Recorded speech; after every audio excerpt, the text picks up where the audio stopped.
7월 21일 금요일 아침이 밝았습니다. 오늘도 하나님의 말씀에 귀를 기울이고 들을 수 있는 그런 하루가 되었으면 좋겠습니다. 말씀과 함께 주님과 함께하는 기쁨 참 매일 묵상. 오늘 말씀은 예레미야 7장 16절에서 29절까지의 말씀입니다. 하나님께서는 예레미야에게 이 백성을 위하여 기도하지 말라고 말씀하십니다. 하나님께서는 그들의 모습을 이렇게 말씀하시죠.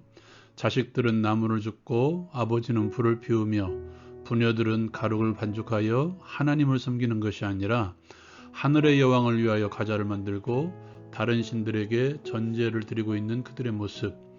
마치 남편이 있는 아내가 있는 남편이 부끄러운 줄 모르고 다른 이들과 사랑을 나누는 그 모습에 하나님께서는 그들을 향해서 분노할 수밖에 없을 것입니다. 하나님께서는 그 사람들 그리고 그 사람들에게 속해 있는 모든 것들을 꺼지지 않는 불에 살을 것이라고 말씀하십니다. 하나님께서는 이스라엘 백성들을 향해서 그들에게 내린 첫 번째 명령이 무엇인지 말씀해 주십니다. 하나님께서 하신 첫 명령은 번제나 희생제사를 말씀하시지 않고 하나님의 말씀을 들으라고 명령하셨습니다. 그렇게 할 때 나는 너희의 하나님이 되겠고 너희는 내 백성이 될 것이라고 말씀하십니다. 그럼에도 불구하고 그들은 하나님의 말씀에 귀를 기울이지 않았고 순종하지 않은 것입니다. 하나님의 명령을 거역한 그들이 가지고 나온 희생제물이나 번제물에 대해서 모든 것을 태워드리는 번제물의 고기까지라도 아울러 먹으라고 말씀하심으로써 그들의 제사들을 받지 않으심을 드러내십니다.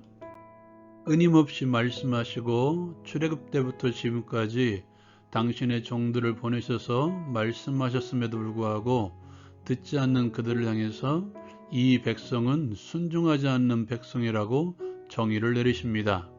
그리고 이 세대를 끊어버리시겠다고 선언하십니다.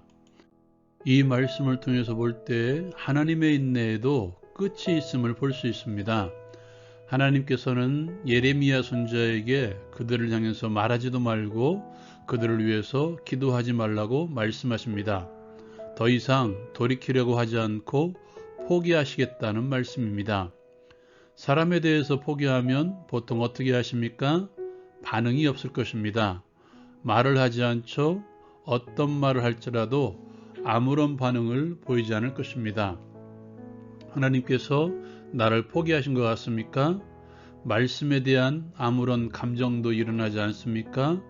말씀을 읽어도 들어도 전혀 감정의 변화가 없으십니까?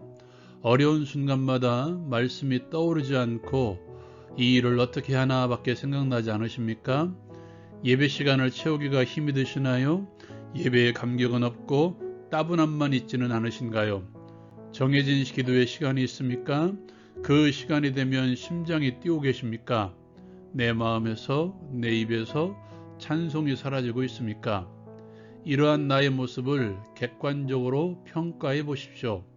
하나님의 인내가 극에 달했을 때의 나의 모습입니다. 어서 돌아오십시오. 오직 오늘이라 일컫는 동안에 하나님께 속히 돌아오십시오. 돌아오는 방법은 다시 하나님의 길로 들어서는 것입니다. 어제도 말씀드렸듯이 하나님의 말씀은 내가 잘못된 길로 갈 때에 책망하며 책망의 목소리에 귀를 기울일 때에 다시 돌아오게 하는 능력입니다. 오늘 말씀에서도 예레미야를 통해서 말씀하신 하나님께서 24절부터 각 절마다 쉐마 들으라고 말씀하고 계십니다. 얼마나 안 들었으면, 얼마나 귀를 막고 살았으면 그렇게 말씀하셨을까요? 우리도 곧잘 내가 간 다음에 잘못된 길이라고 인식하는 그 순간에 하나님 이 길이 아닌가 봐요 라고 말합니다. 듣지 않고 먼저 간다는 것입니다.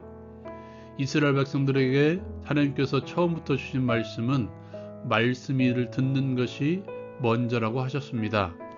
출애굽기 15장 5절에 보면 먼저 내 말을 잘 들으라고 말씀하십니다. 그 뒤 25장쯤에 가서야 성소에 대한 메시지가 나옵니다.